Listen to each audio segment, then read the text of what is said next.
welcome back to the Ad Lib Podcast. Today is episode number 83, and it's good to be back. With me today is Mr. Joe Paolella. How's it going, Joe? I'm very well, thank you. How are you? Not bad, not bad. Had a quiet weekend. Not too much to watch in the cinema, apart from Longlegs, which I'll talk about in a little bit. But we had a quiet weekend this time. Joe, what do you think? That's good. This was the opposite of mine then. I had a pretty hectic work week last week and a very, very busy weekend. I was filming a wedding on Saturday, so that literally took up my entire day until late. Oh, but it was very, very nice. The bride and groom are friends of mine, and it was a lovely day. We had actually great weather in Scotland, which is just unusual. And a very different wedding to the ones I'm accustomed to back in Malta. There was none of the religious hullabaloo. Sorry to people that are religious and will get offended by me calling it hullabaloo. But it was just nice to have a wedding about the couple and about no one else. So fair enough. But yes, it's good to be here on the Ad Lib Podcast. Today, we have quite like I said, a quiet episode. Not too much to talk about. We do have a couple of trailers to react to. In fact, we have a Maltese feature film called Castillo, who released kind of like a teaser, just a teaser with some clips from the actual film, mostly focused around the music. We'll talk about that. Apparently, the trailer is being released next week, so we'll comment about the trailer next week then. Then we'll be talking about Terminator Zero, which is for fans of anime. If you're a fan of anime and a fan of the Terminator series, you're going to love this because it's an anime Terminator show. It's being called as an animated franchise reboot. And according to Deadline, it's the end of the world comes tomorrow. We'll be talking about that later on. Then we'll be talking about Squid Game Season 2, which has finally given us its release date.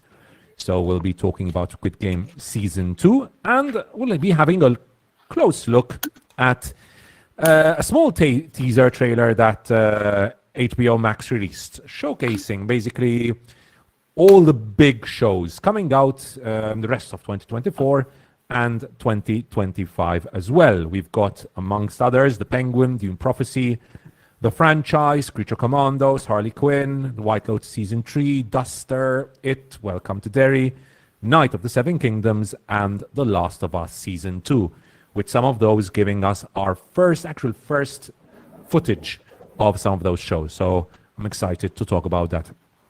Then to conclude, we've got two reviews, no movies to review today. We've got two shows actually to review. Joe got to watch part of Batman Caped Crusader. I completed it today, basically, this morning. I also finished House of the Dragon Season 2, so I'll be reviewing the finale on its own, and also going into a general discussion about the whole season. And to be honest, I loved Season 1, but long and short is, whilst there are parts of Season 2 which I enjoyed, it's been a bit disappointing, to be honest, but we'll get into that later on. Yes. And I was a big defender of Season 1 of House of Dragon. But Season 2 I remember. Is basically your review for Season 1. Your review for Season 1, Joe, is my review for Season 2. Basically. Okay. That's not a lot happens. But I'll get into that later on, and then Joe obviously will leave because you haven't started it, right? Season 2. No. I'm saving it for when I'm traveling in 2 weeks. Okay, good idea. Get ready to sleep. So, Joe, let's get straight into it. What have you been up to this week? What have you been watching, or any games you've been playing? Games is a no. Just playing Predecessor still with my friends. It's like the only game I play at the moment. My PS5 is incredibly neglected. I'm hoping and praying now that Star Wars Outlaws is actually going to be a decent 7 on 10, because I don't mind a decent 7 on 10, and I would just like to be able to immerse myself in something. So hopefully the early previews of people who have played a couple of hours of the game saying it's pretty good are actually correct, and the game is actually pretty good. But with Ubisoft, we never know until the game actually comes out. In terms of watching stuff, Not really. I haven't watched any films this week. I mean, there was nothing new releasing. Trap was meant to release, but then it got pushed in the UK, so I'll catch that this weekend. I guess I'll force myself to go and watch Borderlands when that releases as well, because I'm trying to do this whole like YouTube film critic thing. So I suppose I have to go and watch it now. Other than that, you mentioned I started Batman Caped Crusader. I think I've watched 5 episodes of that, but we'll get to my thoughts on that later. But other than that, it was just a very, very busy week at work last week. The players are now back in for pre-season. Yeah, pre-season For those started, for those that don't know what I'm referencing there, I work with a professional rugby team, so it is my job to cover them from a video content perspective. So as soon as they come back in, my job gets a lot more intense. In fact, on Friday, I finished at about 9:30 p.m. So okay, Madonna that time. yeah, Jesus. yeah. Don't All get right. a job in social media, kids. Yeah. I think the average age today will be a bit older than last week, Joe, though. Yeah, At least I hope. But I had a lot of viewers, though. Yeah. Ashley brings in a lot of viewers. It was great to have Ashley on the show, by the way. Yeah, it was. I had a really, really good time discussing. Like I said, it was the perfect weekend for him to join us with Comic Con Yeah. and Deadpool and Wolverine. Like I didn't even know Comic Con was happening that weekend, so it was perfect, perfect for Ashley to join us that last week, basically. It's also And, good because he brought a different perspective to what we do. Yeah, I mean, because exactly. I guess we're a bit more film bro-y and a little bit more analytical. He's just someone who loves these things and wants to enjoy them for what they are. So, and that's exactly who that film is made for. So, Exactly. And before I get into what I've been up to, viewers and listeners, let us know what you have been up to. Currently, I have 7 viewers here. Hope you are all doing well. Let us know in the chat, because Franco will get angry at me and call me a boomer if I call it comments. Let us know in the chat what you have been up to this week, what you've been watching, or any games you've been playing. My week has involved a few films, a few older films. One of the films I watched this week, I'm just going through my letterbox, is the 1931 Dracula. A few weeks ago, I had rewatched Nosferatu, the old Nosferatu, in preparation, obviously, for Nosferatu, which is coming out on December 25th. Excited for that. And then I checked out Dracula, the 1931 one, which is shot by Karl Freund, who I'm trying to follow his whole all his films basically, and it was okay. I liked it. Nothing out of this world, but nowhere near as good as the original Nosferatu, to be honest. Bruce saw a very silly movie called Longlegs. I'll be talking about that in a bit. Bruce. Hello, Yella. Hey guys. Literally hadn't had time for anything these past 2 weeks. Just watched you guys while working. Just watching you guys while working. Oh, unfortunate. Yella's also working late then, Joe. So apart from Dracula, I watched, All Quiet on the Western Front, the original. I had not watched the original, I believe. I had definitely, obviously, I watched the Netflix one, but I watched the original, and I was really impressed by it. Like technically, very, very impressive film. Released in 1930, super film, really, really highly recommended. Then I watched one of the films which I consider to be perfection. Joe, a couple of weeks ago we talked about westerns, I believe, or 2-3 weeks ago, and so what I did was not watch any new westerns. I just rewatched the Dollars trilogy. Obviously, right? And I finished with The Good, the Bad, and the Ugly this last week, which I consider a perfect film, one of the few perfect films. And there's Alien, for example, which I consider a perfect film. It's just a stunning film overall. yeah. Like the soundtrack for the score for it is incredible. Like the way they introduce Angel Eyes with him standing at the door is just they don't make them like they used to. Instead we get Horizon. Which was fine. I didn't hate Horizon. Yeah, well, it's not the same. Obviously, it's not the same, obviously, right? But when you think about it, Horizon is more of the, because you know how the spaghetti westerns were more of a, since they were cheaper to make than the American westerns. like I'd compare Horizon more to one of those, classic American westerns, like Searchers, and the John Ford westerns, which are very different to the spaghetti westerns, which feel a bit more gritty, where the characters are not, are very, they're very likable in the sense that they are very gray or actually evil, right? Because I think in The Good, the Bad, and the Ugly, pretty much everyone is evil. Everyone just cares about money.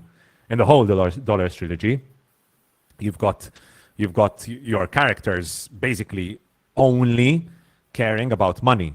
Clint Eastwood's Man Without a Name, basically, I think it was the second film where he's like pitting two gangs against each other, and they're both killing each other, and he's profiting of both. It's like just doesn't give a fuck. He's just making money off everyone, which I find very entertaining. Which I love. I love seeing that kind of stuff. 1 second, because for some reason all my tabs fell. There we go. So that's The Good, the Bad, and the Ugly. After that, I watched also another horror film, Frankenstein, 1931, which I quite liked. I think it's beautifully shot, very beautifully shot. Highly recommended as well there. I watched, obviously, Longlegs. Joe. So I watched Longlegs. I watched it with Bruce. There was Franco. There was Bob. There was John Carbonara as well with us. The cinema experience was horrific. Terrible. I've heard from a lot of in Malta that that's been the case. Terrible experience at the cinema. Lots of chatting, lots of talking, and unfortunately, Longlegs, I mean, to its credit, it is a quiet film. And I like my quiet films. The problem is when the whole audience is just chatting and talking between itself and looking at the phone. Because I get the feeling that a lot of people went into this expecting the scariest movie ever made. Yeah. And it is chilling and it is very atmospheric, and I really enjoyed it. But it's not the scariest thing I've ever watched, to be perfectly honest. But also, I don't think that going in expecting the scariest movie ever made is any kind of excuse to talk throughout the film and be on your phone. That's just shithead behavior, to be completely honest. 100%. That is, of course, the issue here. Yeah. Unfortunately, that leads me to... this isn't only a Malta thing. This is not just a Malta thing, because I've seen complaints. The one review I usually check out, apart from yours, Joe, are Red Letter Media. And the first comment that these guys made was, they said, we were very lucky to be in a cinema where people were very quiet and very respectful. And they said, like, we were lucky that most of the people in the cinema we were in were kind of like cinephiles. They love films, so they're going to be very quiet and very and not be on their phones. But but their second comment then was, I feel very bad for people who will be in a cinema where people are more casuals and just there to have a good time and to watch just the next horror film. Yeah. Because they're going to be chatting a lot. They're going to get probably bored with the film, which is unfortunately something that happened in the cinema we were in. I won't mention names, but because I hate giving bad names. But that's what happened, which is very unfortunate because, again, Longlegs, I think, is a great film. It's made up to, I think, 279 million now worldwide, which is very good. I think Neon's highest grossing film. Yeah, on a budget of allegedly 3 million. Beautifully shot. Like you said, Joe, the wide lenses are stunning. Like, there are certain scenes where you get those wide shots, and you're always thinking of someone creeping into the scene from the edges. So you're always looking at the edges, and sometimes it happens, sometimes it doesn't, but sometimes it does, but sometimes it doesn't. So you're always on edge. Oh shit, it's gonna be Longlegs walking in. So that element was great. I think it's beautifully shot. Some great cinematography. I'm really looking forward to seeing more from Osgood Perkins. I know there's the Hansel and Gretel film, which I have not watched. I want to check out. Yeah, that's Osgood Perkins, right? Yes, and I've been told The Black Coat's Daughter is pretty underrated as well. So I'll definitely be checking that one out. I need to check those. Yeah, definitely.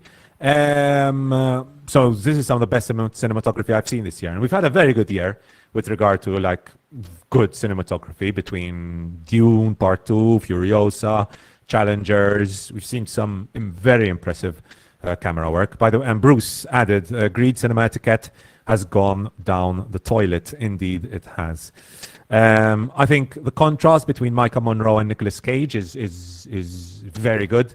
I think the fact that you've got one going balls to the wall crazy, and the other, Micah Monroe, with a very grounded, very quiet performance. I think that contrast between the two is very well done. I'm sure there will be a lot of people complaining about Nicolas Cage's performance. I understand. I quite liked it, to be honest. I thought his mummy, daddy scene was a bit too much, but apart from that, I mostly enjoyed what he was doing here. So that was all good. I was a little disappointed and here I agree with Bruce, because Bruce said this and I agree completely with him that the supernatural elements at the end of the film felt a little bit of a cop-out. For me, they were a bit of a Deus Ex Machina for the antagonist to control people. It's like, really? Why don't keep this gritty and realistic as the whole film has mostly been? This is the point I'd made with you. The film doesn't start gritty and realistic. Like the fact that she's got this, I guess, power of intuition where she just knows this shit is already, that if it's gritty and realistic, that's extremely contrived, if that's the case. We've seen it quite a few times, Joe, in films where someone has this intuition, right? But hers is ridiculous. Hers, she looked at the house and she's like, he's in there. You know, that opening scene. As soon as that, at least for me, and I guess my theatre experience was very different. I was very lucky. Everyone was dead quiet. We were in it, kind of thing. As soon as that happened, I'm like, there's definitely going to be some sort of supernatural element to this. Because otherwise, if there isn't, that is really bad, lazy writing. Fair enough. Bruce said the film is extremely well crafted, but I did have an issue with the ending. I think I was expecting something more grounded than Nicolas Cage. I personally found it more distracting more than scary. I agree with the first part. I disagree with the second part. I agree with Bruce just in that car scene. I thought that was a bit too much. I think he was. I love the car scene. I relate to it on a deeply personal level because that's how I drive home from work every day. Mommy, Daddy. I was going to burst out laughing in that scene, to be honest. I'm not sure if it was meant to be a bit humorous. There was a really funny line in the climax of the film, which I was like, I'm not sure if I should be laughing here. I felt really bad laughing, but at the same time, it was so funny. I couldn't not laugh in that scene. But yeah, overall, I'd say a very good time in the cinema. One of the best films of the year, definitely. And I gave it a 4 out of 5. By the way, Joe, I cried this week. I cried watching a film. Oh, wow. Okay. You started developing human empathy. Yes, I did. I rewatched After Sun with my girlfriend. Okay. I mean, that should have made you cry the first time. It almost made. There were almost tears in my eyes the first time I watched After Sun.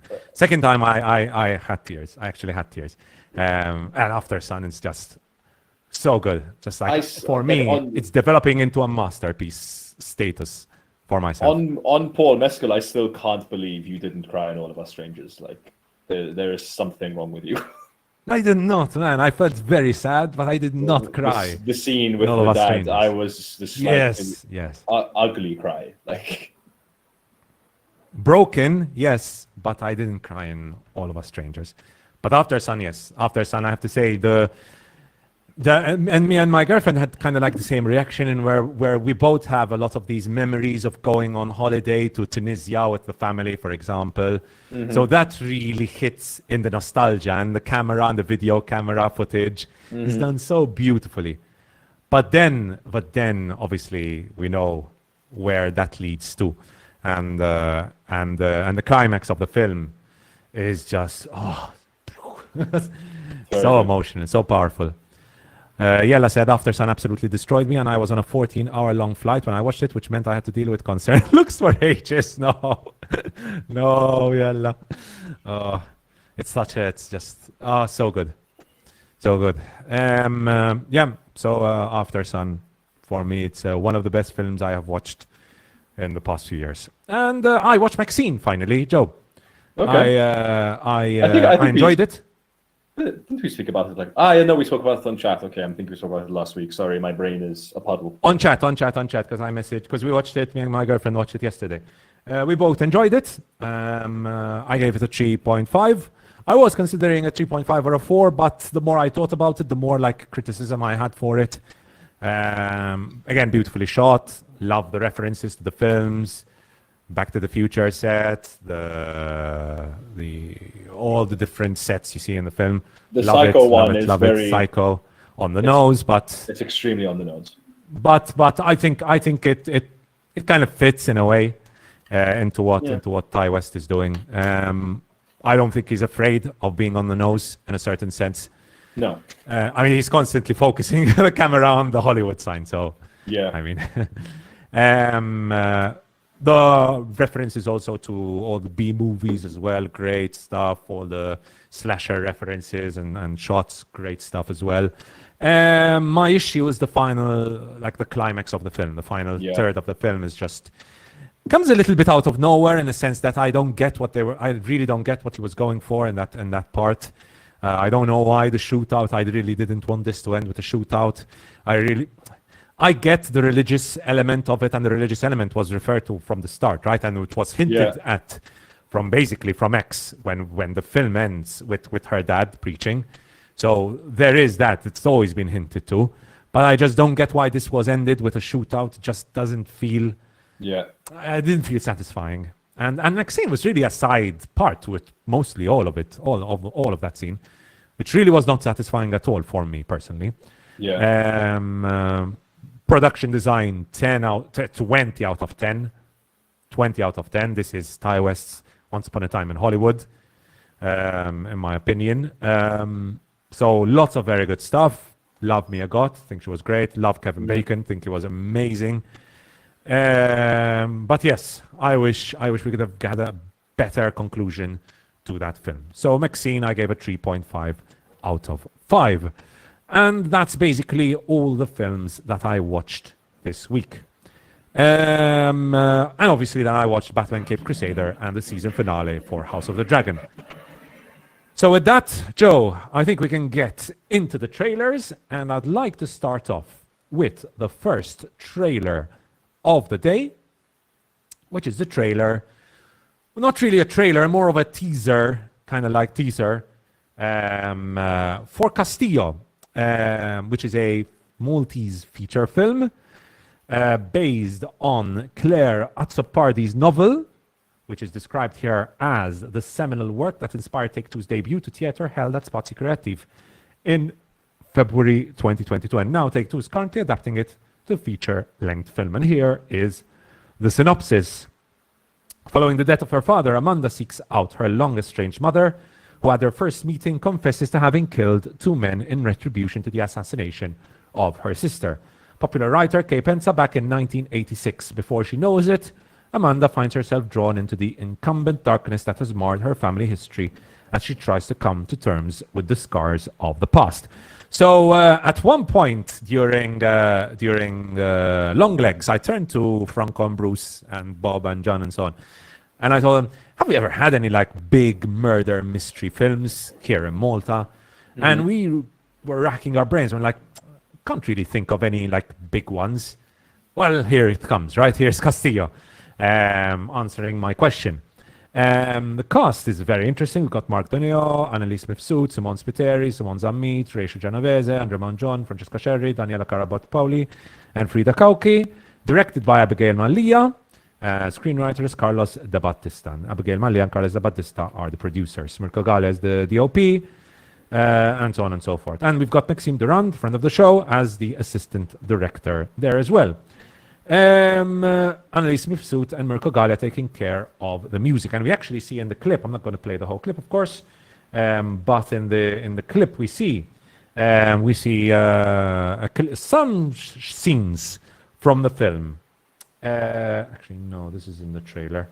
I think the trailer is on Facebook only. I don't want to go on Facebook. Anyways, the trailer itself shows some clips here and there, which I like. I very much like. I like some of the lighting in it.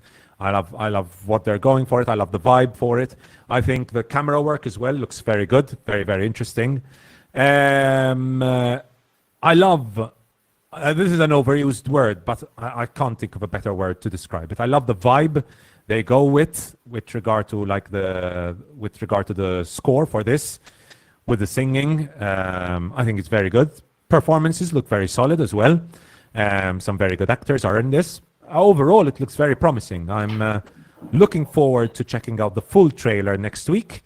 And obviously I can give more detailed comments about it when that releases. But as I said, I think we've been long needing a murder mystery set here in Malta. Joe, you haven't checked it out, right? No, I haven't had a chance, but I have liked what Take-Two have done in the past. Very big fan of Limestone Cowboy in particular. A film which, if people haven't seen, definitely should, especially with the political rumblings that Malta has experienced in the last decade.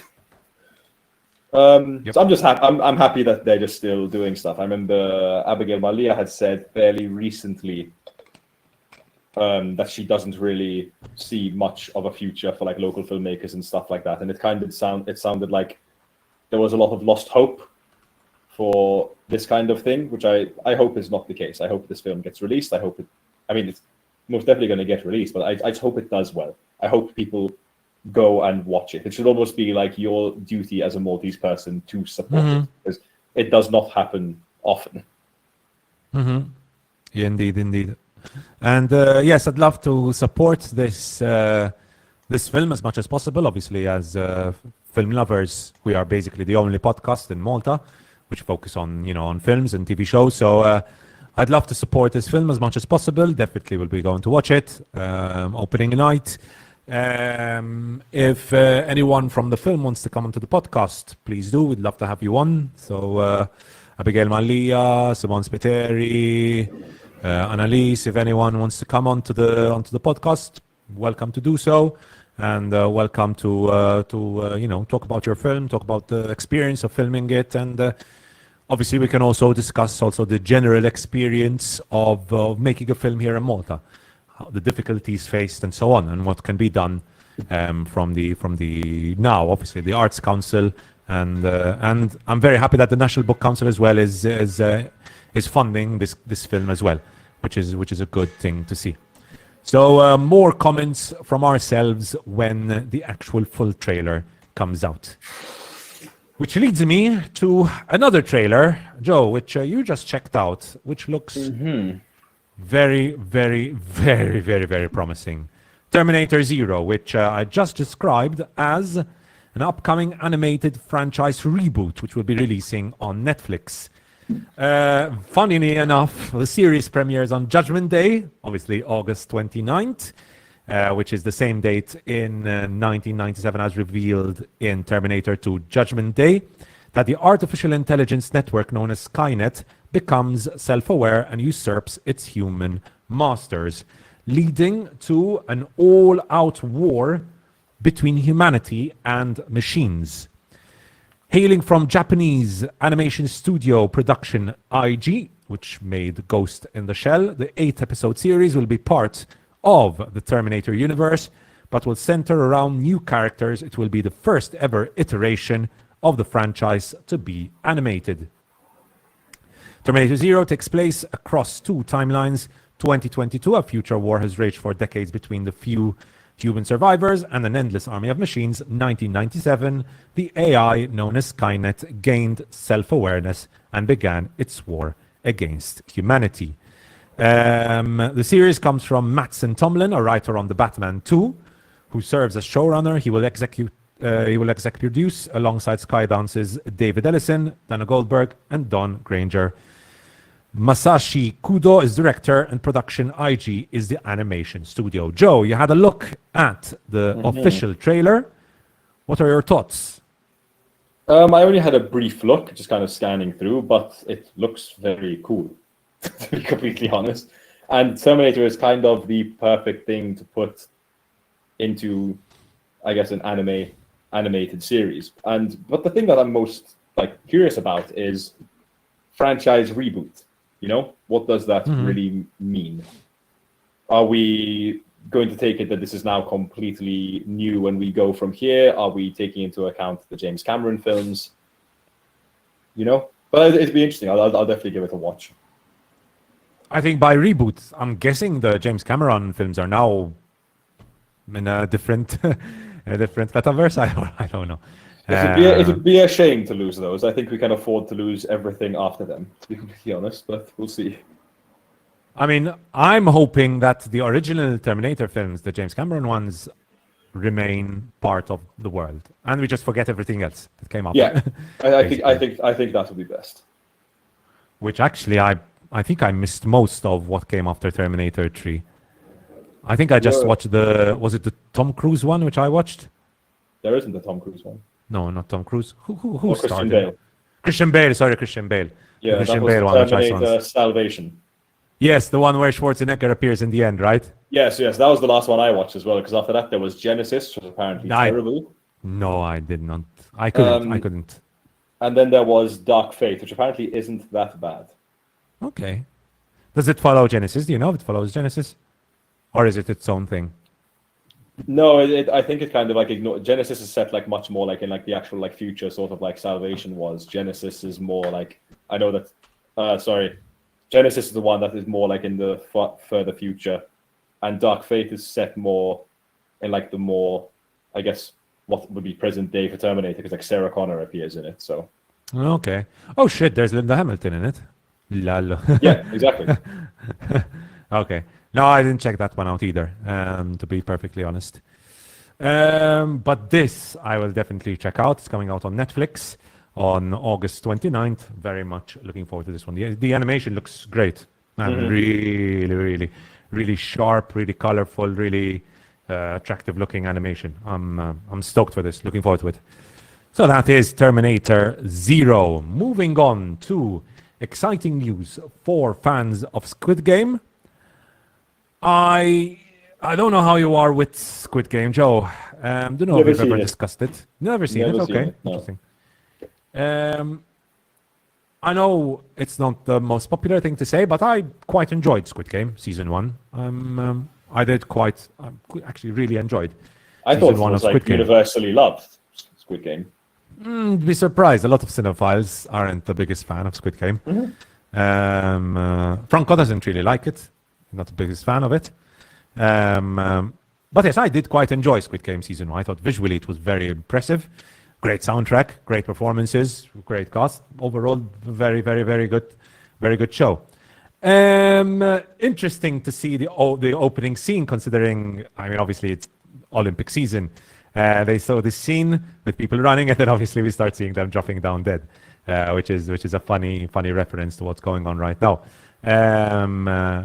A little meta, of course, in its approach. But the important thing here is that we finally have a release date, right? So, Squid Game Season 2, mark your calendars, because Squid Game Season 2 is scheduled to premiere on December 26th, 2024. This Christmas gift from Netflix comes more than 3 years after the first season debuted in September 2021.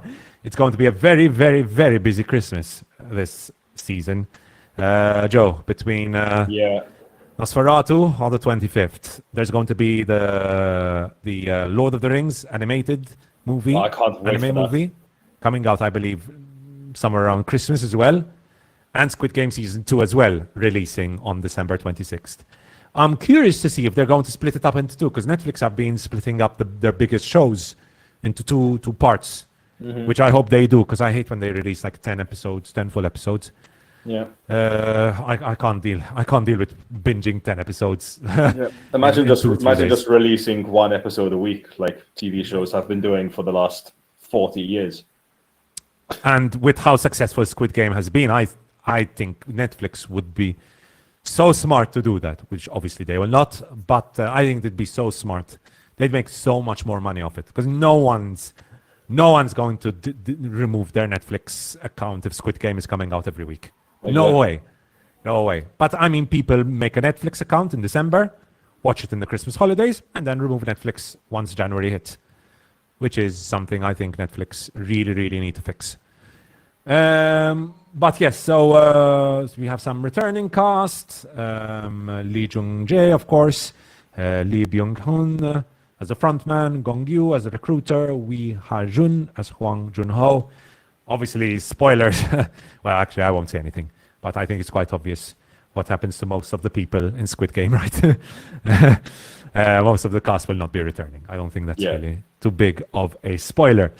So it'll be interesting to see how Ji-hoon's quest for answers and justice will go. Very excited for that. Moving on to the final bit of news of the day before we get into our reviews, and that is a very, very short but interesting little trailer, HBO and Max 2024-2025 trailer, which shows a shit ton of shows which are coming out in this year and next year. Starting off, obviously, with The Penguin. We've been talking a lot about The Penguin, Joe, about the trailers and so on. Not much to add here. We know The Penguin is coming out on September 19th. We've also talked a lot about Dune Prophecy. That comes out in November. Looking forward to that as well. This is apparently a show that has been on HBO. Have you ever heard of it, Joe? Industry? I have heard of Industry, and people really, really like it. So I'm thinking it might be one I might pick up. The only thing I'm worried about is the Kit Harington of it all, because I just don't find him a very convincing actor at all. I think Kit Harington can work in a very limited, very specific role, right? As long, because my issue with Kit Harington was the whole McQueen. She's McQueen. She's very one-tone performance in season 8. But I think up to I think season 6, season 7, I think Jon Snow was an okay character. I wasn't too upset with Kit Harington's performance up to that point. I think his season 8 performance was dull and boring. I watched him in some weird gladiator film, which I have no idea why I had watched. Can't remember what it was called. Horrific CGI, that is all I remember. Which he was average. But to be fair, the whole film was pretty average. Pompeii came out in 2014. That was terrible. Yeah, that was not good. But I mean, it's Kit Harington. Not much to add there. So a new season for that coming out on August 11th, basically next week. Some American stuff. That's America. This I've never heard of. My Brilliant Friend. Don't know what this is. No idea. Chimp Crazy, which is a docuseries about chimps, I'm guessing. This is one for the fans of The Sopranos. Documentary, 2-part documentary. This one looks interesting. Okay, the franchise. Now, the franchise is an upcoming TV series, comedy television series created by Armando Iannucci, Sam Mendes, and John Brown. Depicts the issues faced by a film crew in production on a superhero film. The creators really caught my interest. We've got Sam Mendes, Armando Iannucci, John Brown working together. The topic itself, like you just said, Joe, very topical. I think this is an interesting one. What do you think, Joe? Yeah, I'm definitely in. I mean, Iannucci, I love the way he does modern satire, and I thought In the Loop, and was it also the TV series of In the Loop? It was called? Yeah, all the In the Loop. Yeah, Loop. I loved that show and that film, so anything along those lines, I'm in. What do you think about Veep, Joe? Did you ever try Veep? No, Veep I didn't get into. I tried.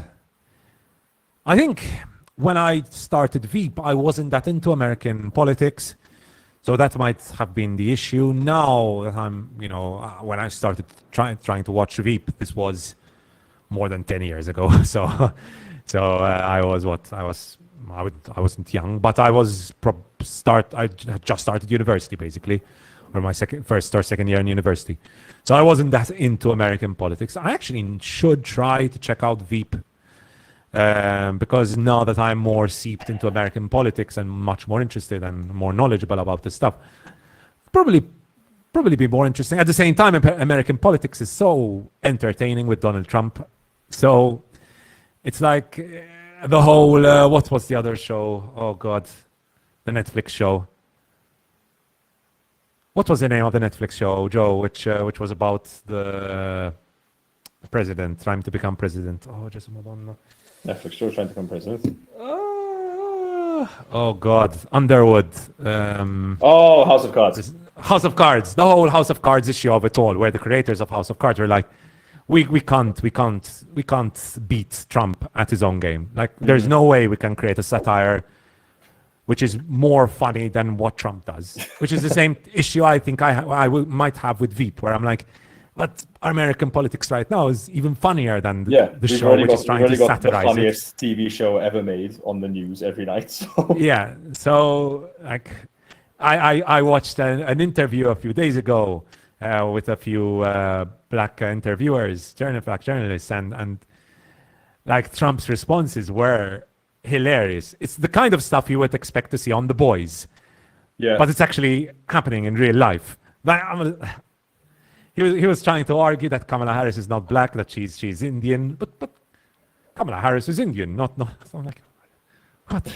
Oh, you're arguing if a person is black or Indian, like, and it's just hilarious to watch. So that's my one issue with political shows set in America, right? Reality is just too ridiculous to satirize at this point. But this definitely, I think, probably a must-watch, and considering the creators and the topic itself, I think it's going to be very, very funny. The franchise, no date, coming soon. Max Originals, never heard of this one. I don't think it's targeting my demographic. I have heard of that, but I've never watched it. Okay, any good, Joe? No, I've never watched it. I've just heard the name in passing. Okay. Sex Lives of College Girls. We do, of course, have Creature Commandos, which we comment about it. I think, was that last week where we talked about it? Last week, yes, with Ash. Yeah. It looks very, very promising. Very excited. Comes out in December. Oh, no, another December show. Christmas is going to be busy. Harley Quinn, which I have unfortunately never gotten into. It's very good. Shame on me, because I heard it's very, very good. Very How long are the episodes, Joe? I believe in the 25, 30-minute mark. I really need to start watching it. I need to catch up on this. So there's Harley Quinn. Yeah, seems like it. And then the big ones, right? First off, I'm very excited to there's that sepia tone. Yeah, you can tell at once. The White Lotus Season 3 coming in 2025. And here's a bit of a note about it. So The White Lotus Season 3 gets new teaser footage with the show's return confirmed for 2025. In the 3 years since the deadly conclusion of The White Lotus Season 2, a lot has been revealed about the future of the Emmy-winning dark comedy from creator Mike White. The upcoming installment will unfold in Thailand with a focus on Eastern spirituality and religion overall. Some of the White Lotus Season 3 cast members include veteran actors, HBO regulars, and the returning Natasha Rothwell as Belinda, which will be interesting to see. Joe, what are your expectations for the White Lotus Season 3? I mean, they're high. Anyone who's been listening to this podcast knows that I love the White Lotus. I adored the first 2 seasons. So for me, it's just give it to me right now. Bring me back. I want to be in these wacky, darkly comic situations. I don't know how they're going to do without a certain character, without spoiling anything. Yep, indeed. Who is not returning. But I mean, I didn't think they could do better than season 1, but then they made season 2. So. And season 2, wow, just really we've talked about it endlessly, but season 1 was amazing, but season 2, it was set in Sicily, so that's cheating, right? I always say this when something is set in Italy or Sicily, it's just cheating. You have far too much of an advantage of beautiful architecture to take advantage of. But of course, you do need to take advantage of, and I think the White Lotus just took full advantage of the scenery, the architecture, the culture, the history. to create such a wonderful, wonderful, wonderful thriller of a show. Like incredible stuff. Interesting how the creator Mike White categorizes them into like their major themes. With I think he mentioned season 1 was about debt. No, season 1 was about money and privilege. Season 2 was about debt, and season 3 is more about spirituality and religion. So there's going to be a big focus on that element, Eastern spirituality and religion in season 3. So I'm so excited to see this. Unbelievably excited. And I got into White Lotus very late. I have no idea why, because this is like just my thing. I did keep telling you. You're very right, Joe. You're very right. And Tristian loved it as well. New season of And Just Like That, which is another show I have personally never heard of. Max original. Duster. Okay, this one seems interesting. So this is an upcoming American crime thriller television series, unfortunately created by J.J. Abrams and LaToya Morgan. It is due to air on Max in 2025. The first black female FBI agent teams with a getaway driver to take down a major crime syndicate operating in the Southwest in 1972. So a bit of a period piece here. I think HBO Max does these kinds of shows brilliantly. So I think this should be a promising show. What do you think, Joe? Yeah, what I've gathered from this is HBO's been busy. Like, we don't normally get this many television series from them, so maybe they're expanding a little bit. It'd be interesting. This is 2025 now. Yeah, I know, but still, like, don't we get what? Usually 2 major shows from them a year? We're already into our, 4th in 2025? No. And we're going to have Penguin, Dune, Prophecy. I think Creature Commandos at this point is a major show for them, especially considering how much importance James Gunn gave it. So yeah, big stuff. The White Lotus for 2025, Duster for 2025, and I think this is probably, I wouldn't say the biggest one, but The Pit, I don't know what this is, Joe. Coming 2025. No idea. The Gilded Age is a big one. Very, very, very, very big viewership for The Gilded Age. I think it was in the top 10 of original shows. These kind of period shows like The Gilded Age and Downton Abbey, they really pull in viewers, like massive viewership for them. This is another one I think I should start with Tristian. I'm heard very good stuff about it. So you'll probably like it. Yep, I love costumes. Now this one, Joe, you said that it's been in the works for a very long time. Yeah, I remember it around the release of It Chapter 2. Yeah, I completely forgot about this. It Welcome to Derry is an upcoming American horror television series that serves as a prequel to the films It, which came out in 2017, obviously It Chapter 2 in 2019. Andy Muschietti's 2-part adaptation of Stephen King's 1968 novel It. Bill Skarsgård reprises his role as Pennywise in It from the films. The series is developed by Muschietti, Barbara Muschietti, and Jason Fuchs. The series is scheduled to be released in 2025 on HBO. So one thing I love about this is that it's set in Derry. I lived in Belfast for like 4 months on Erasmus. And I got the opportunity, obviously, to move to Londonderry. So again, the fact that it's set in Derry is great. I think Derry is the fictional town he's created in Portland, I believe. It's just the same name. Oh, shit, all right. So not Londonderry. Like the town that the kids are in, it is Derry. Oh, I forgot. Oh, it's been a while. Okay, that's sad. Yeah, unfortunately, we're not getting Derry girls, but with a killer. Oh, that's unfortunate. I love Derry so much, man. The vibes there are. Have you ever been there to Ireland, Northern Ireland? I've been to Ireland, mainly to Dublin, but I've only been to Belfast in Northern Ireland. Okay, I love Belfast, but I really liked Derry as well. there is a certain tension in there, which I could was very palpable, for obvious reasons. What happened there in the past. But yes, that's unfortunate. I've completely forgot about the fact that it was set in Portland. Anyways, this is very exciting for fans of it. I believe I've only watched the first one. I've only watched the first It. I haven't watched It Chapter 2. Was it any good, Joe? It was okay. It was far too long. Uh-huh. I'm not the biggest fan of It in general. I thought the first one was very good. It's fine, but just like this, the concept and the story as a whole, it's just not that interesting to me. Fair enough. Anyways, and this is definitely exciting for fans of it. Joe, I don't know if you want to add anything here. No, nothing to add. Which leads us to the big ones.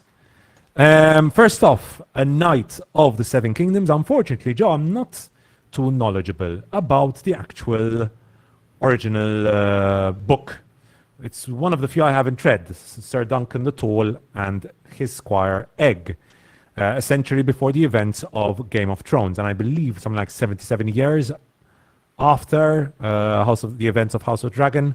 Executive produced by George R.R. Martin, Ira Parker, Ryan Condal, and Vince Geraghtis. A Knight of the Seven Kingdoms, the Hedge Knight, has received a straight-to-series order. We're going to see several members of the Targaryen dynasty.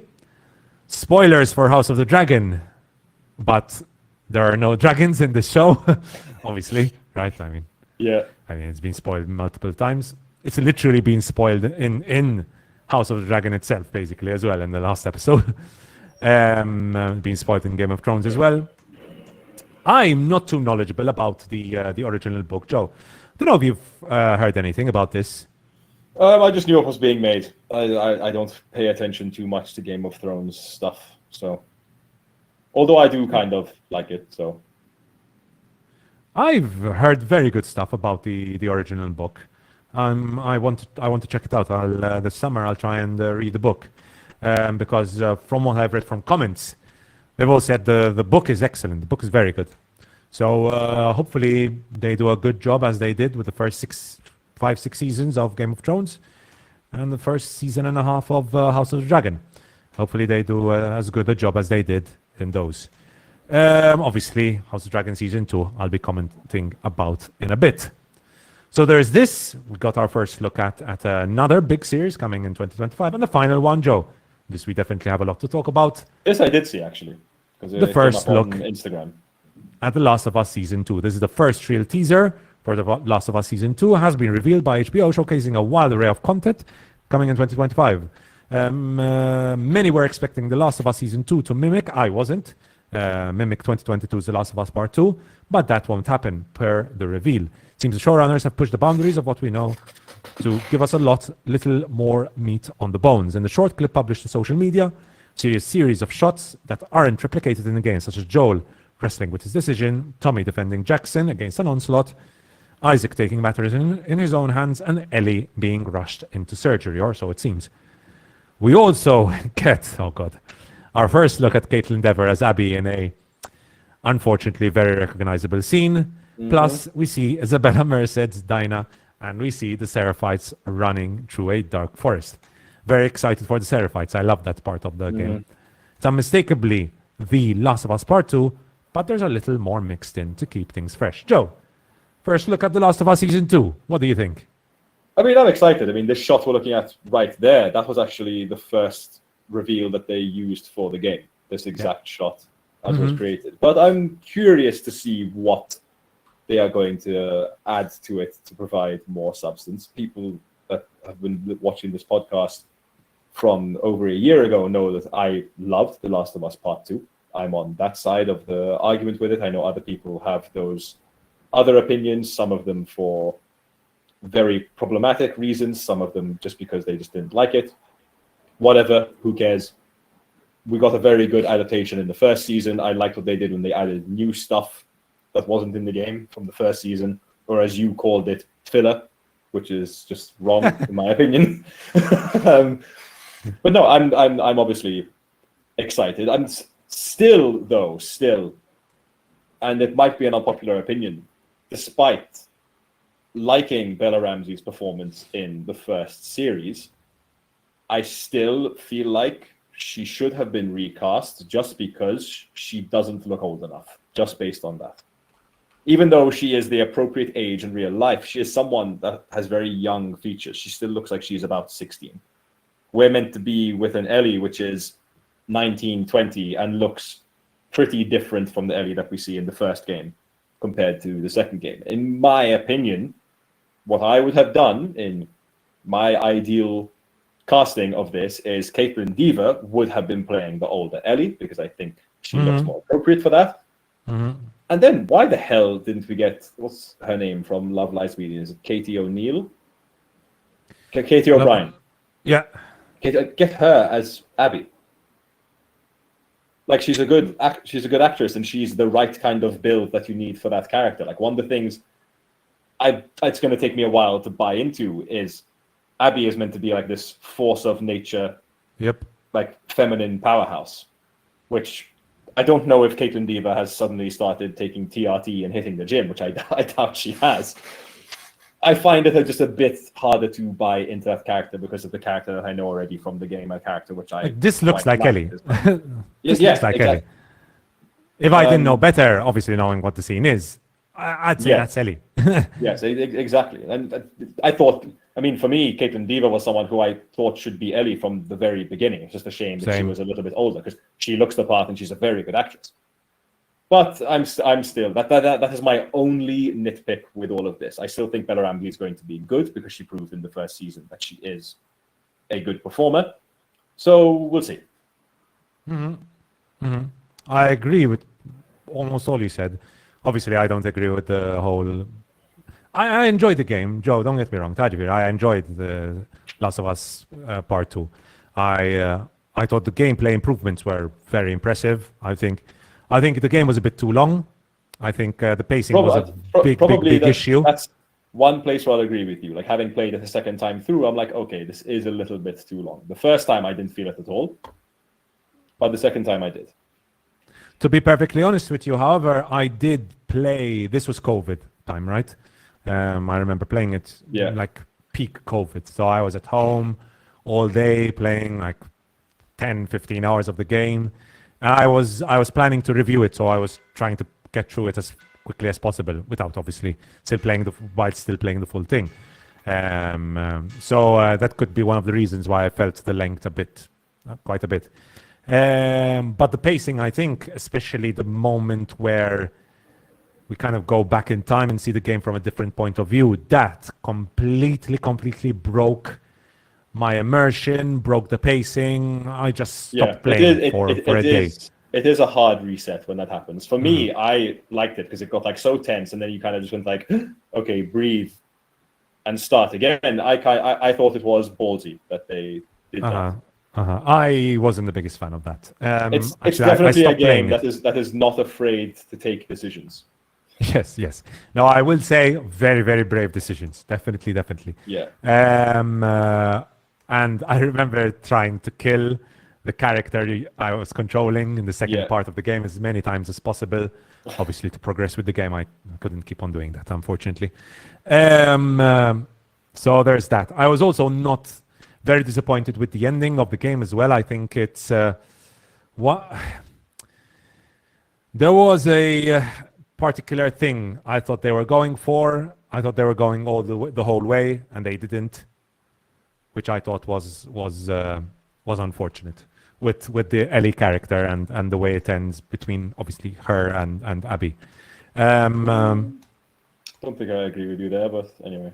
You know what I'm talking about, right, Joe? Yeah, at this point, you and I are on like opposite ends of the spectrum of this, because for me, what they were going for thematically with the game worked on me like a treat. So I also thought the game was a bit too... don't get me wrong, I love my downer art. I love depressing art. My girlfriend is constantly complaining. It was particularly dark. Jesus Christ, and it was COVID. It was already a period of, not very happy times. Yeah. Can't see my girlfriend, can't see my friends, locked in my room. And 30 hours of that maybe was a bit too much. Yeah. That's another thing. It'll be interesting to see how they approach that. With regard to season 1 of The Last of Us, I quite enjoyed it. I wasn't as full of praise as both you and Franco were. With regard to season 1, there were a couple of episodes which whilst I admired, were beautifully done. I thought ultimately were pointless to the plot in itself. Very relevant thematically, but to the plot itself were pointless, and unfortunately meant that we got very little time between our two main protagonists, who build a relationship in very limited time, I feel like. I mean, Pedro Pascal and Bella Ramsey. That's the really tough thing that they were always going to have when adapting The Last of Us, because the moments where you really connect with Joel and Ellie and where their characters get close, the game is a lot of walking around and picking shit up and going from place to place. And it's those quiet moments where the characters develop. And you can't really do that in this kind of medium. So it's very tough to do. Yes, agreed completely. So minus that 15 hours of gameplay from the first game, that's an issue, right? How do you build a relationship between the two? Yeah. I'm sure there's some way they could have done it. Adding new characters, in my opinion, well, they're not adding new characters, fleshing out, side characters more.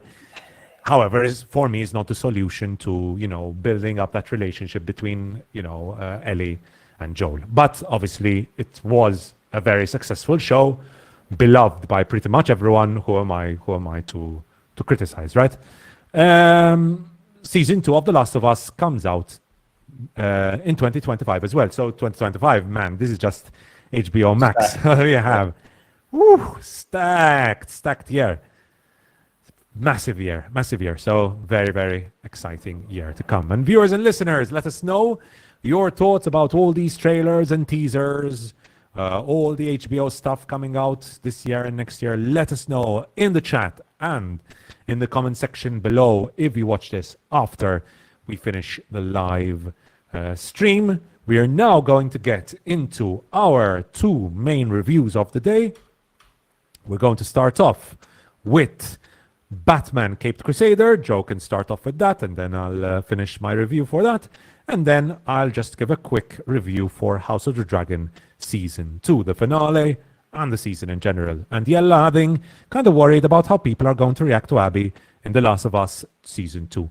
I'm sure Caitlin Dever has been media prepped and social media prepped for it. And I love Caitlin Dever. She seems like the nicest person ever, seeing her in interviews and so on. So I'm really worried. It almost makes me, if I don't like season 2 of The Last of Us, it almost makes me scared to criticize it, because I really am afraid of dogpiling onto her.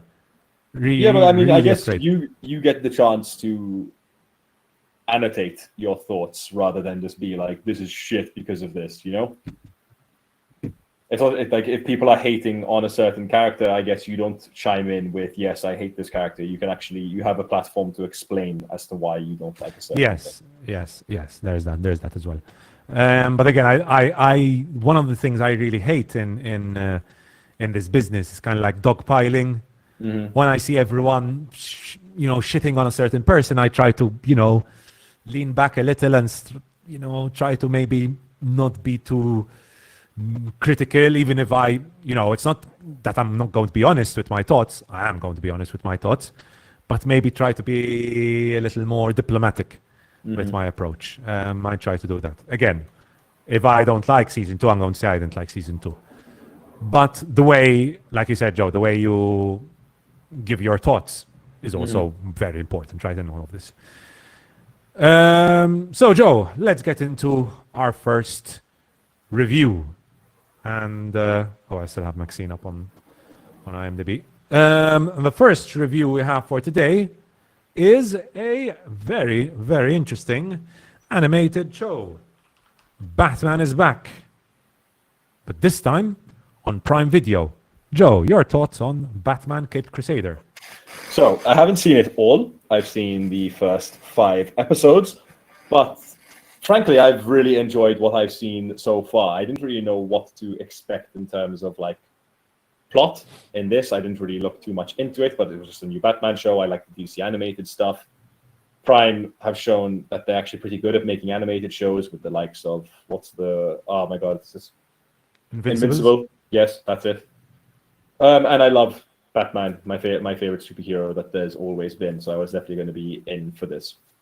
What surprised me about this show is, at least it seems so far, is that every episode is just, I guess, an episode of Batman's life. You know, they're not really all connected. So far, it's been a different villain every episode, which he decides to take on, and there's no big overarching thing. And I actually kind of like that, because it just reminds me of watching like Saturday morning cartoons. Yes. Where there's no continuity, excuse me, where you can tune in and you can miss a week and whatever, and you haven't missed anything, because everything is just nice and contained. The animation is beautiful. The voice work is very good. It's Hamish Linklater doing the voice of Batman / Bruce Wayne, who people should know from Midnight Mass. That is a fantastic TV show that no one fucking watched. And it's one of my favorite shows. Yeah, it's just fun. It's just good old-fashioned Batman stuff. It feels very much like the old animated series, whilst also feeling very fresh and new as well. They're doing things like, it's no spoiler because it is the first episode and you can just look at the casting, where they gender flipped Penguin. So Penguin is a woman in this kind of Batman universe instead.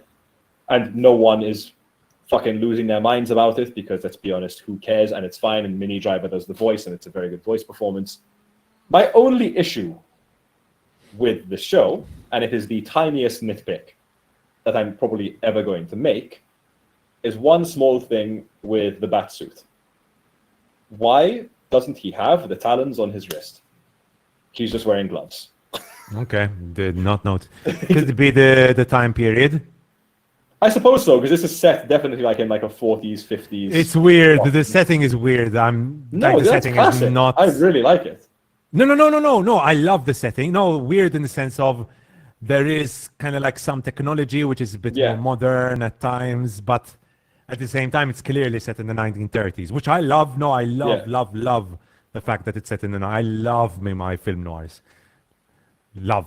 It feels so this is perfect. Very classic detective, as it states, Capes Crusader type of thing. As I said, that was the tiniest nitpick I'm probably ever going to make, just because I think the wrist talons are pretty iconic with Batman. But otherwise, the suit is great. It looks kind of like an updated animated series style suit, where it's the gray with the pants over the tights and the yellow belt. Mm-hmm. But no, I've enjoyed my time with it so far. I'll definitely finish it. So I love that this is feels like a bit of a reimagining of Batman in like a setting, in the noir setting, right? Bruce Wayne, and this is quite young. Mm-hmm. It's not year one Batman, but not too far off either. Because even Alfred is quite young as well. He's not the really old Alfred.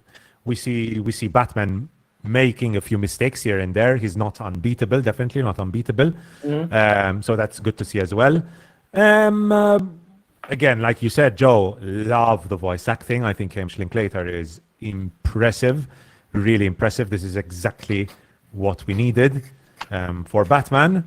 I will say I felt like I wanted to see more of Batman, because as much as I love the villains in Batman, and the villains are always more interesting than Batman himself as a character, because the villains in the Batman villains are just so good. Like there's a plethora of amazing villains in the Batman comics. What if I told you that Batman villains are meant to be reflections of his darkest parts of himself? Yes, 100%. But I just want to see a bit more of Bruce Wayne. Like the Bruce Wayne going through, dating rich women. I think I'm the only person that doesn't really care about that stuff. Really? I think him putting up that persona is such an important element of it all. I just think no one has done it interesting enough for me to really care. Like, I had a conversation with a friend of mine about this just the other night, because we were talking about how can you make Batman fresh. And I expressed, my wish would be that you ignore the Bruce Wayne of it all and you do The Raid, but Batman in Arkham Asylum. That would be my dream film, in my opinion, where he's just stuck in Arkham Asylum. He has to get out and he's fighting different villains and goons at different parts in this asylum. I think that would be awesome. But my friend raised a very good point. Shout out to Dan. he said he'd really like to see a version where nowadays we have this, I guess, not a notion, but this kind of a fact that billionaires are probably not the best people and they should do a lot more with the money that they have. Why don't we try and target that part of Bruce Wayne and see what we can do with it? And I think that's really interesting. I don't think anyone's tried to do it yet. And most people they've played on like how does he balance being Batman and billionaire playboy? Yes. And how does he lead this double life, which I think is very overplayed. And I just don't care for that part anymore. If someone had an interesting take like that of taking into account how does this guy make up for the fact that he's got all this money and could do a lot more with it than deciding to dress up as a bat and fight criminals at the weekend. But yeah, I like that this is just it's called Batman Caped Crusader. It's not called the Bruce Wayne Caped Yes. Crusader. But I mean, they're never going to name a film. No, of course. Bruce Wayne, right? I mean, No, or a of course series. not. I just say that in the literal term of like I'm here for Batman. I'm not. Yes. And to be fair, there is actually a whole episode. I don't know if you got there, Joe.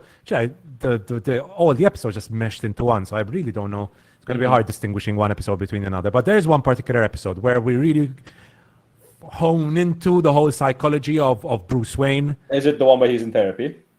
Yes, that's the one. Yes, I thought that was very good. For example, I really enjoyed that one.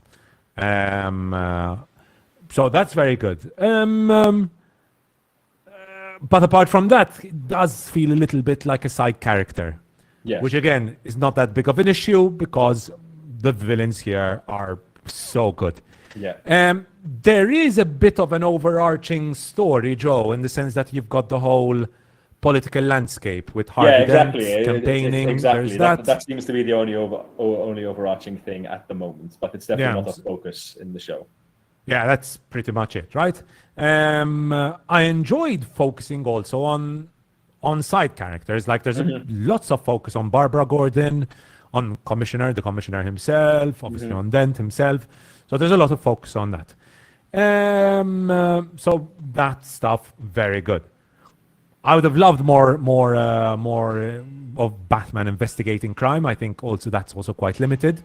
You know what you think about that, Joe? I think that's one of probably my few issues with the show, that we see very little of Batman like actually investigating. Yeah. I mean, that's what I liked so much about the Batman, the film, is that it was much more detective-based 100% than we'd get used to seeing.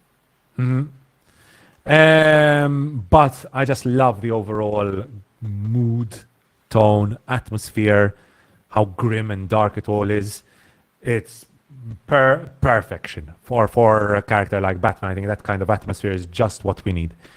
The animation itself, I think, is quite simple, but I think it's fine. I don't think it's amazing, but I think it's fine. It's very more classic. The classic, it feels like the old stuff. Exactly. It's more the art design that I love. Again, that atmosphere that is built in the show, which is great. The villains themselves, I don't want to spoil any villains, so I don't know where to stop here. The last one I saw, I believe, was Clayface. Clayface, okay. So there's Penguin, which I found it a little weird, them portraying Penguin as like a I didn't mind at all. It's sex symbol. Is it Penguin at that point? I mean, why not?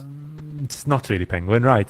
Penguin Penguin as a sex symbol. Penguin is just a rich crime boss. Like, it's a very simple character. I want to be my...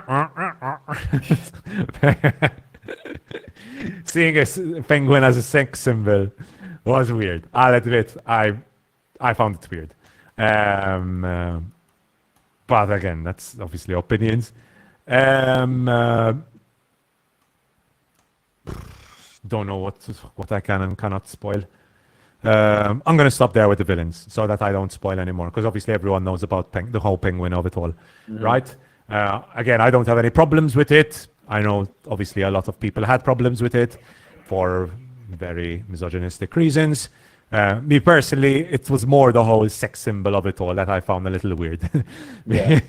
Just, again, having seen so many different iterations of the Penguin, and it's always like a creepy, weird penguin or the Penguin in the Arkham games, who, like you said, is more of a boss. Right, I just found it a little weird to see like a sex symbol kind of Penguin portrait. But again, definitely not a nice Penguin, because the stuff she does at the end of that show is fucking cruel. And it almost made me laugh. Like her reaction to finding out that someone wasn't the actual person who did it. Like, and her reaction to that was just so funny. Really hilarious.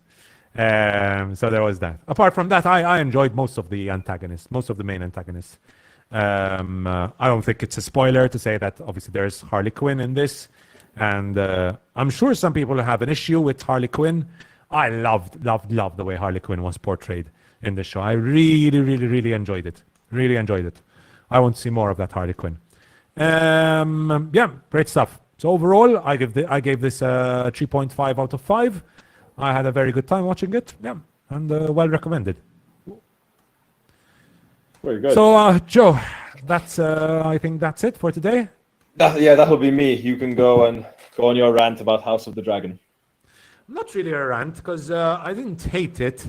Just a little frustrating, to be honest. Okay. Thought we were building up to something a bit better. But yeah. I'll definitely get around to watching this sometime soon. Yeah, still well worth to watch, though. Still well worth to watch. I think I'm sure. the first 5 episodes of House of the Dragon, first 4 episodes of House of the Dragon were amazing. Really impressive stuff. 5 was good as well. 6, 7 was very good. And 8, good episode. Season finale, not really. That's my long story short of what I'm going to say, basically. Yeah. But yeah, good to have you on, Joe. As always. Always a pleasure. Next week we have Trap, we have Borderlands, right? Yeah. I don't know if I can watch both of those this weekend because I'm working Friday night and I've got another one on Saturday. But hey, maybe it's 2 movies in one day kind of day on Sunday. Yeah, I'll probably do that. I'll probably watch both. Yeah. I might have to. We'll see. I'm excited for the M. Night Shyamalan Trap. Very excited for that. Yeah. Not excited for Borderlands, which is sad because I love the game so much. I know, I played so many hours of Borderlands. A lot of people are saying we could be in for a surprise with Borderlands. Okay. I'm gonna go with very low expectations. Always safe. I'm going with none. So, anyway, we'll see. That will be me. Everyone else, enjoy the rest of the show and good luck with your review. Cheers, Joe. See you. See you, man. Good to have you on. All right, viewers and listeners.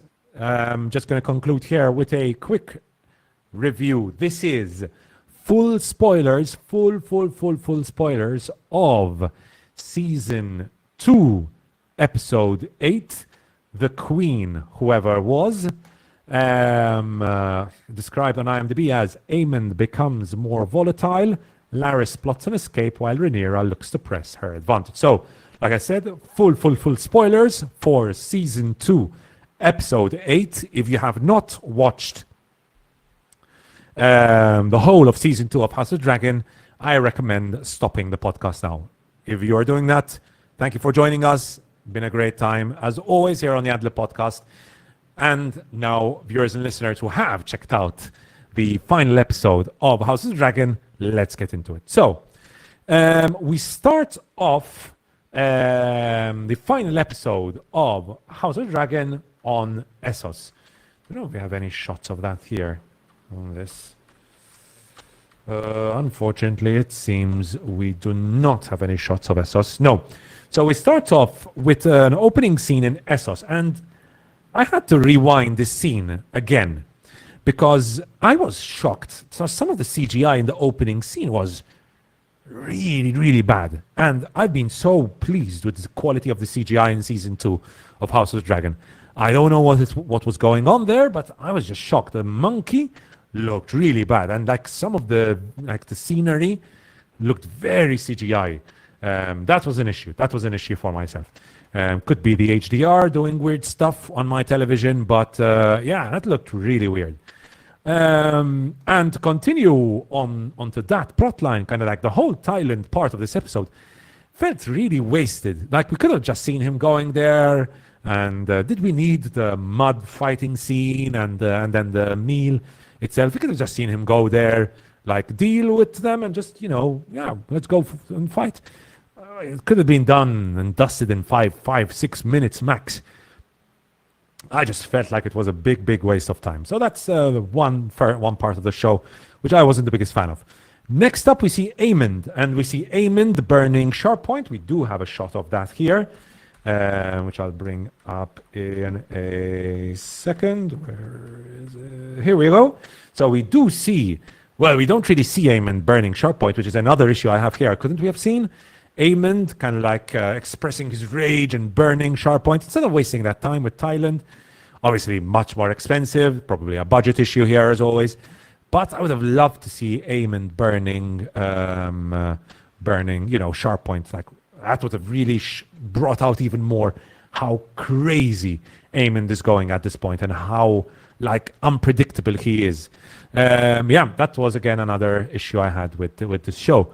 Now we need to talk about the sea snake of it all, because this legendary sea captain, we have still yet to see captain a ship. This legend, everyone talks about the legendary captain, the admiral, the sea snake, and we have still yet to see the sea snake lead his ships.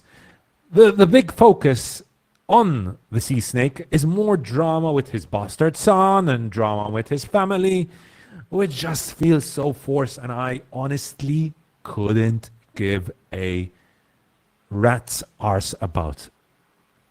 The whole drama with his family just doesn't, I don't care about it. The show failed to make me care about it. That is, I believe, another issue I have with season 2, where I want to see the sea snake leading his ships, leading the blockade, attacking merchant ships. This is all that the focus on the sea snake should be.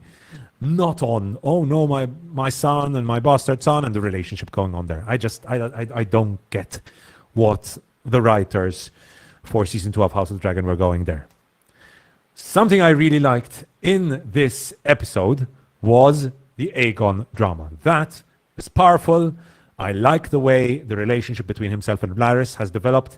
They now decided together to move to Essos, and it's going to be interesting to see how that power dynamic is going to work. They're moving away and letting Aemond to fight against Daemon and Rhaenyra and the rest of the Dragon Riders. That part of the show, I think, sounds very interesting.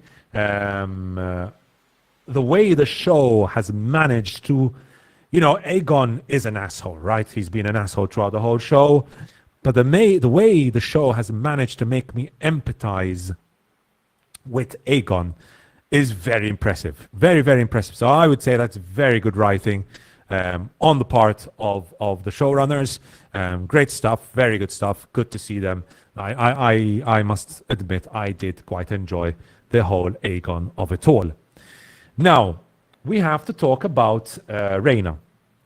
Now, the Rhaena scenes felt a little shoehorned in between episode 7 and episode 8.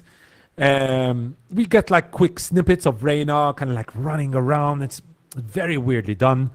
Wasn't a big fan of those scenes, although to be fair, the scenery, the landscape was beautiful, stunning stuff, very good stuff. And consistently in the show, the cinematography has been very, very, very good. We do get a couple of great shots at the end as well, which I'll comment about very soon. But the Rhaena scenes seem to be a bit shoehorned into the show. However, we do finally see her encounter Sheep Stealer. But again, very underwhelming end to episode 8, to the season finale, because we don't even see her claiming the dragon.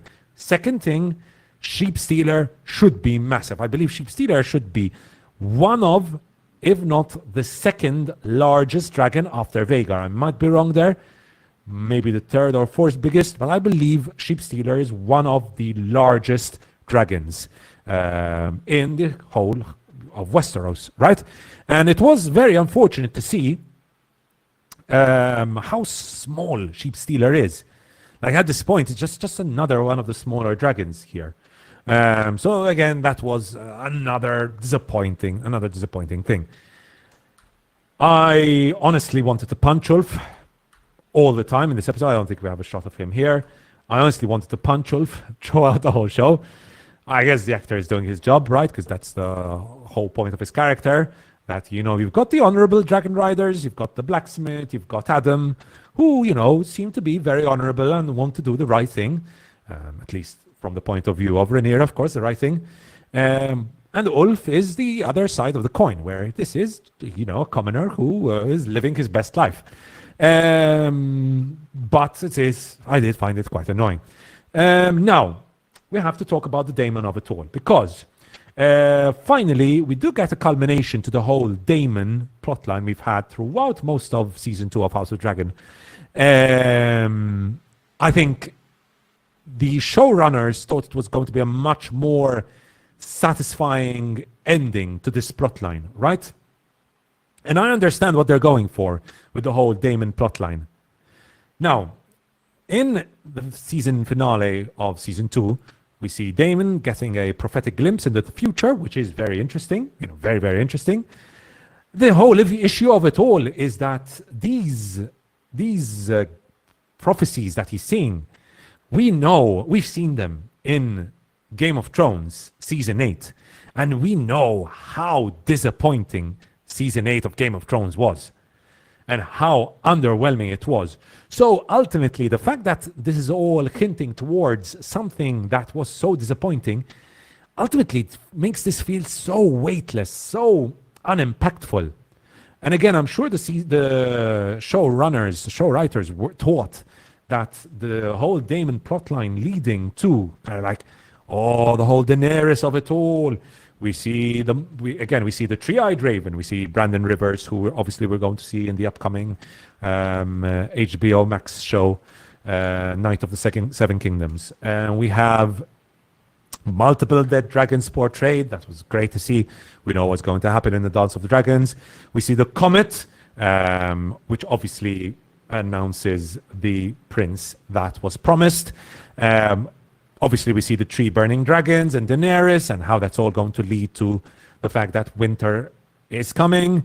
And we get hints to all of these, which is great. But unfortunately, we know how disappointing that all was in season 8 of Game of Thrones. So, yeah, I mean, and ultimately, as a character arc, I get what they're going with Daemon, and this is the climax of that all, right? Where we see Daemon finally meeting Rhaenyra. Rhaenyra travels to Harrenhal with Adam, and there she meets Daemon. And the showdown between them is satisfying. It's a great scene. But is it a season finale great scene? In my opinion, it is not. It's a episode 8 of a 10-episode season great. Which is why I told Joe before he left, season 8, episode 8 is not a bad episode, in my opinion. The issue with it is that it is a disappointing season finale. We've been building up. War is coming, war is coming, war is coming. Which is how season 1 of House of Dragon ended. Season 2 of House of Dragon has ended, and we're still at war is coming. The build-up led ultimately to nothing. That is, unfortunately, quite unsatisfying. That is, it's not giving us that satisfying ending. We do see another scene. This scene didn't really convince me. We do see Rhaenyra meeting with Alicent Hightower. And again, it's nice to see kind of like it going like full circle after the previous meeting where Rhaenyra attempted to meet Alicent Hightower. And we do see Alicent Hightower begging with Rhaenyra to kind of forgive Helena and herself and try to let them go off.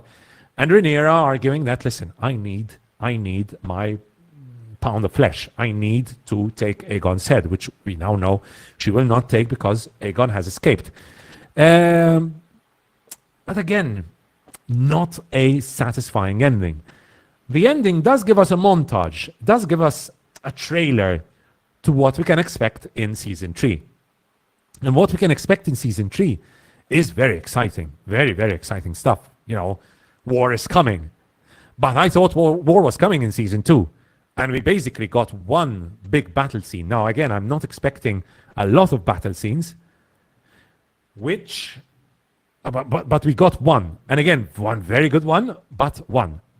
Now, apart from the whole, there are not enough battle scenes in season 2. There are some other issues which I have to talk about. So we discussed how the Damon of it all, plot line was, ended in a satisfying fashion. But did we really need to take 5 episodes to finish it all? I think we could have finished the whole Damon plotline in 1-2 episodes max. Focus on that, and that would have been enough. Other plot lines, the Rhaenyra storyline in season 2 feels like she's stuck. I was very unsatisfied with all of that. Again, great to see her linking again with Daemon, and I'm expecting now for season 3 to be a much more satisfying season. But yeah, overall, it's a good season of television, don't get me wrong. Great, technically mostly impressive. Great performances, mostly very impressive dialogue. Cinematography, excellent. Some of the best cinematography I've seen all year. Ends on a couple of very beautiful shots of Rhaenyra and Alicent. But ultimately, I expected more out of season 2 after just how good season 1 was and the whole.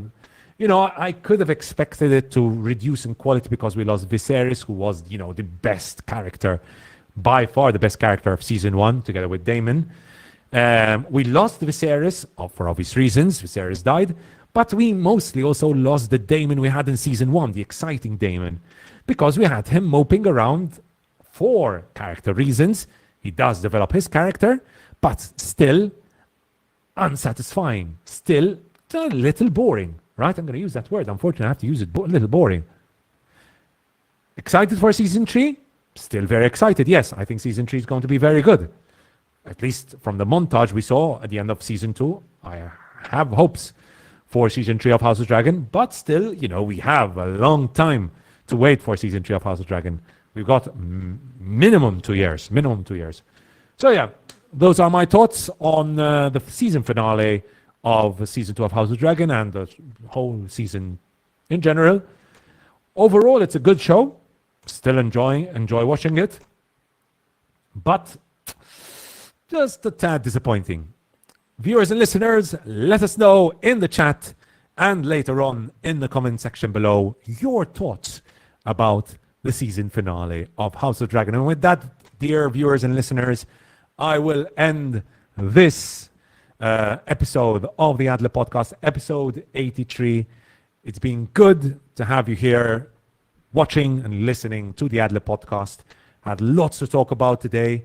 Next week, like I told you before, we'll have Trap to review, we'll have Borderlands to review, and obviously, as always, much more to discuss. So, dear viewers and listeners, hope you've enjoyed your time here with the Ad Lib Podcast. And with that, don't forget to leave a like if you enjoyed it. Don't forget to subscribe if you have not done so already, and comment. Let us know what you enjoyed in the podcast. With that, see you guys next week on the Ad Lib Podcast. Ciao, ciao. And since Frank